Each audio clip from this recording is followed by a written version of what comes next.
Charles Lamb quotes, "'Tis the privilege of friendship to talk nonsense, and to have her nonsense respected. I always arrive late at the office, but I make up for it by leaving early. Of all sound of all bells, most solemn and touching is the peal which rings out the old year." Lawyers, I suppose, were children once. New Year's Day is every man's birthday. I love to lose myself in other men's minds. Books think for me. The greatest pleasure I know is to do a good action by stealth, and to have it found out by accident.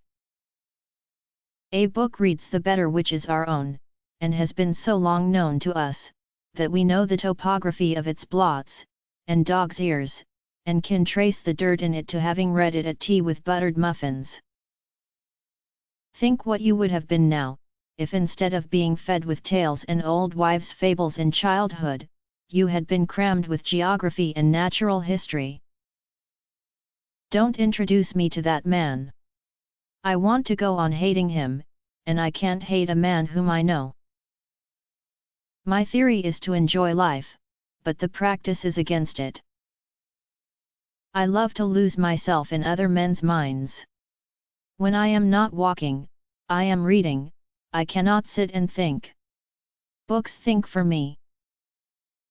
Not many sounds in life, and I include all urban and all rural sounds, exceed in interest a knock at the door.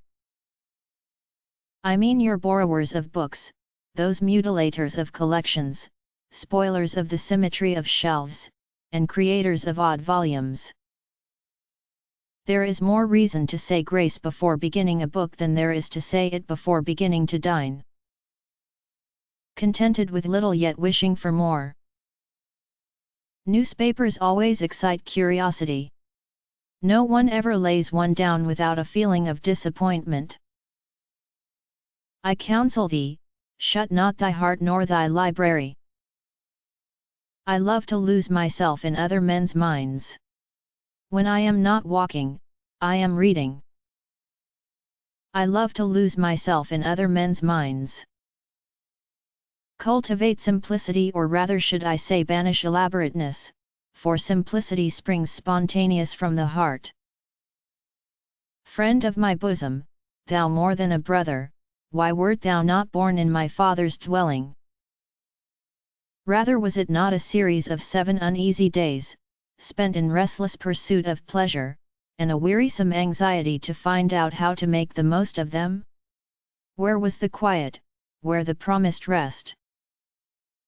Dream not, of having tasted all the grandeur and wildness of fancy, till you have gone mad.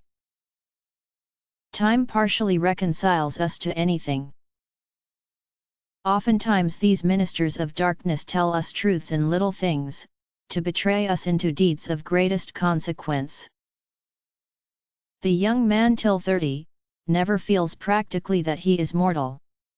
He knows it indeed, and, if need were, he could preach a homily on the fragility of life, but he brings it not home to himself, any more than in a hot June we can appropriate to our imagination the freezing days of December.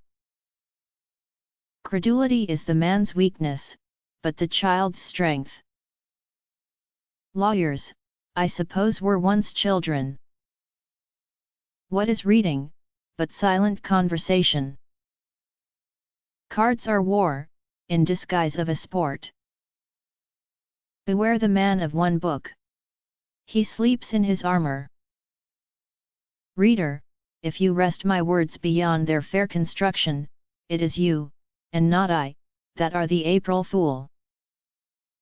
I don't envy the mule his labyrinthine inlets, those indispensable side intelligencers.